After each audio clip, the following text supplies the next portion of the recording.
Welcome back. My name is Randy. In my previous videos, I outlined my weightlifting routine and discussed my choice of cardio. One thing that I have heard many times in different ways is that you can't outwork a bad diet. So if I hope to make significant improvements, I need to control what I take in. When you search the internet for how many calories you burn during a workout, here are some results.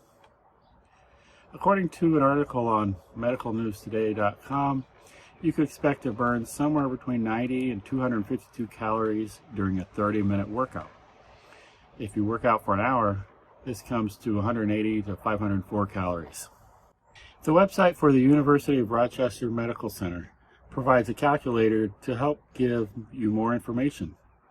For a 250-pound individual, it estimates that one can burn 288 to 576 calories during weightlifting, and 768 calories during a 12-minute mile-paced run for an hour. Walking at a 15-minute mile pace can burn 432 calories. On the other side, the food and drink side, here is some sample data. A medium French fry from McDonald's has 320 calories. A quarter pounder with cheese has 520 calories. If you splurge and get a medium chocolate shake, that adds another 650 calories. If these made up your meal, that is 1,490 calories. That meal would take almost 2 hours of running at a 12-minute mile pace. These numbers show why it would be very difficult to expect a positive body transformation without considering what you eat and drink. Before I started on this journey, I was averaging about 2,400 calories per day. At this level, my weight was either staying the same or slightly increasing. So given my current fitness level, my activity level, my age, my genetics, blah, blah, blah, my body uses about 2,400 calories a day to just be the same. If I want to lose weight, specifically lose fat, I need to consume less than this. I need to be in a caloric deficit. This chart shows my average calorie consumption before I started my body transformation journey and after. My average daily calorie count has dropped by about 130 calories. Also, I have increased the number of calories burned. I used to lift weights about 2 or 3 days per week. Now I'm hitting the weights 4 or 5 times per week. This helps the calories consumed versus calories burned formula. Aside from just lifting weights more frequently and watching my diet, I'm also making a conscious effort to increase my step count per day.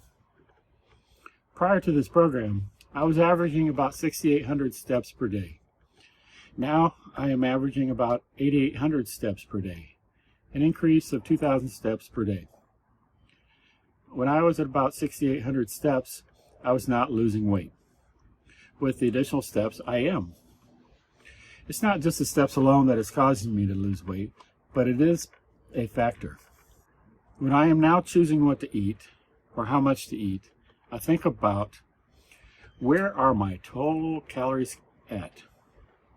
I want them to be around 2,000 calories. If it is a workout day, I can consume a little bit more, and if not, maybe a little bit less. How much protein am I getting?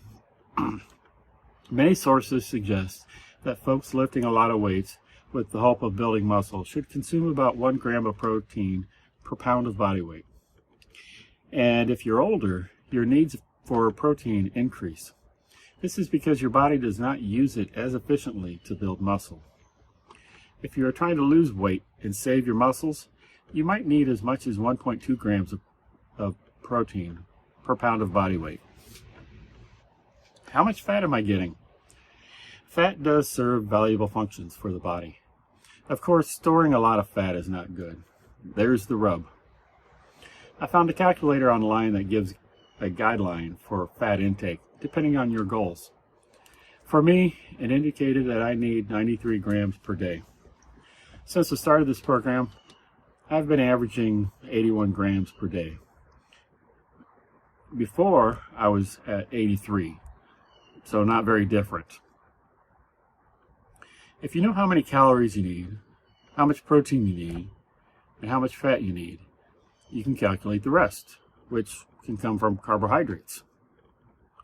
A good portion of my diet consists of eggs, low-carb milk, chicken, tuna, low-carb bread, low-sugar yogurt, and some normal foods.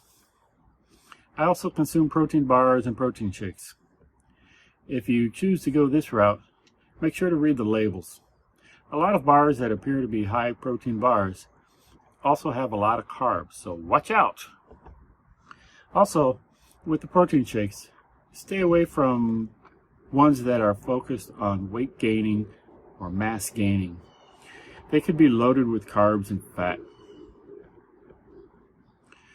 If you are a vegan, your options are going to be more limited. Since I am not, I am able to get a fair share of my protein from meat and dairy sources. Since I do not live the vegan life, I have not done much research on it and cannot give you any special guidance on that. I do allow myself a day per week to have more normal foods. I still make sure to hit my protein numbers, but I might allow my carbs to go a little higher, but not crazy high. I work too hard to just ruin a whole week with one day.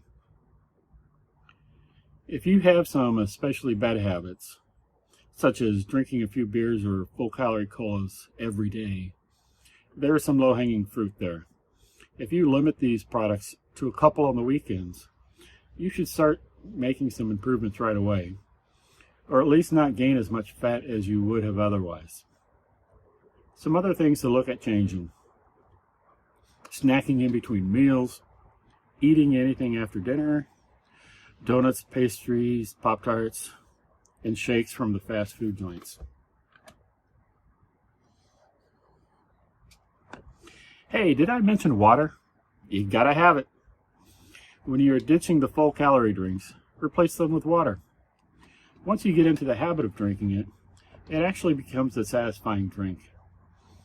For my new normal, I am drinking over 60 ounces per day, and my goal is to get that up to closer to a gallon. Well, that's enough for today. In a future video, I will talk about various supplements that I take. I hope you'll join me. See you then.